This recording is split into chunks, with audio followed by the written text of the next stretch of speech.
But we begin tonight in Kaikoura. Checkpoint can tonight reveal it may be months before the famous whale watch boats can operate again. With road access proving unreliable, tourists unable to get in and the key tourist attractions not operating, accommodation bookings are being cancelled, and a holiday town that should be reaching peak season right about now isn't doing much business at all. But the light at the end of the tunnel was very welcome news last week that the whales have not been driven away by the earthquake and they are still there. If the whales are still there, the tourists will come when they can get in. But, and this is an expensive but, with the harbour floor having been lifted by the earthquake, the whale boats can't operate until it's dredged, and there's now real concern that that may take months rather than weeks. Here's Kauahi Ngapora, the CEO of Whale Watch Kaikoura. So we've just had just finished having a discussion around the plans going forward, and so we're still yet to determine a start date. But what's becoming clear is the job, and as we study the job more, is how complex it is, and it's complex because they need to do the work in a way so it doesn't undermine some of the key infrastructure around there, namely the concrete sea wall and the breakwater that keeps the inner marina safe from the rough seas. And so what the current thinking is to do or to complete the full job from go to woe could be as long as 4 months.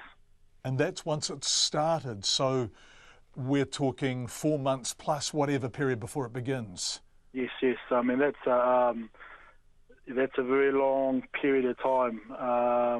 So we're now in discussions with the guys that are working really, really hard around the clock to come up with these plans to try and figure out some type of methodology where we can get up to 2 of our berths operational first, and then they can complete the other 2 berths, because we have 4 berths in total, after that.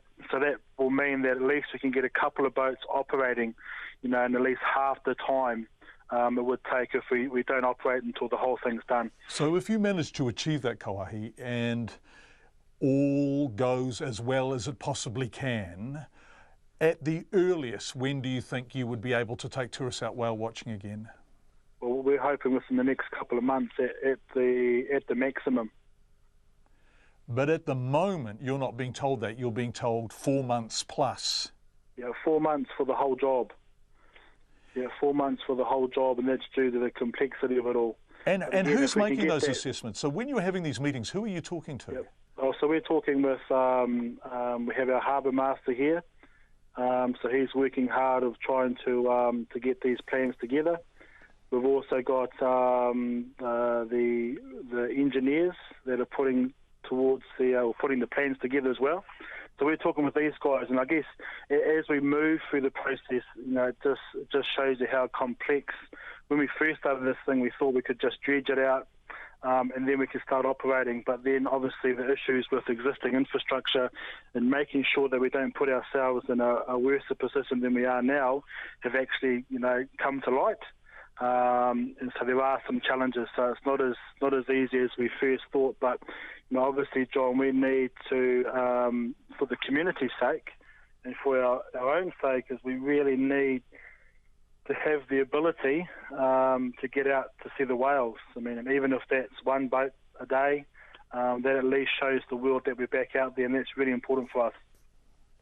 Kauahi, it's impossible really to overstate the importance of your operation to Kaikoura. I think overwhelmingly people who go to that town go there to see the whales, and we're already hearing stories of just cancellation after cancellation after cancellation, because not only is it really difficult to get to Kaikoura, there's nothing to do when you get there.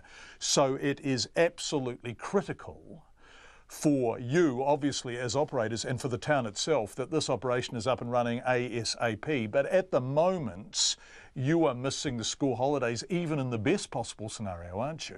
Absolutely. Yeah. No, it's yes, there's some challenges there, John. But those guys that are trying to work these plans up, I mean, they're giving it 100%, and we're just trying to work with them to find how we can, get the job done well, get it done professionally, but getting it done as quick as we can. I mean, we just got to get it done. In the meantime, there is an assistance package which is supporting businesses in the town. That's going to run out well and truly before you're going to be up and running again. Would you like to see that extended, or is it becoming bigger than that now? Is the problem becoming bigger and more costly? Yeah, I think it's a bigger issue than that. I think there's lots of businesses, small and large, in Kaikoura that they're really going to have to look at that support package for them. But from our perspective, it's much bigger than that. It's really about getting that key infrastructure sorted in a timely manner.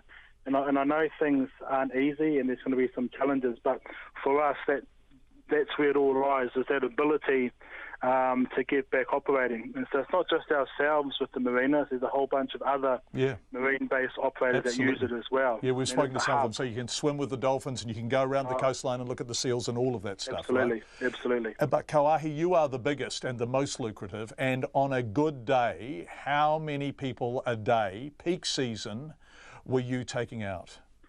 768. And they were per day, and they were spending how much per trip? 145. And also they were having lunch in town, and some of them were staying the night in town and eating dinner and going to the bars. So they were keeping that community afloat.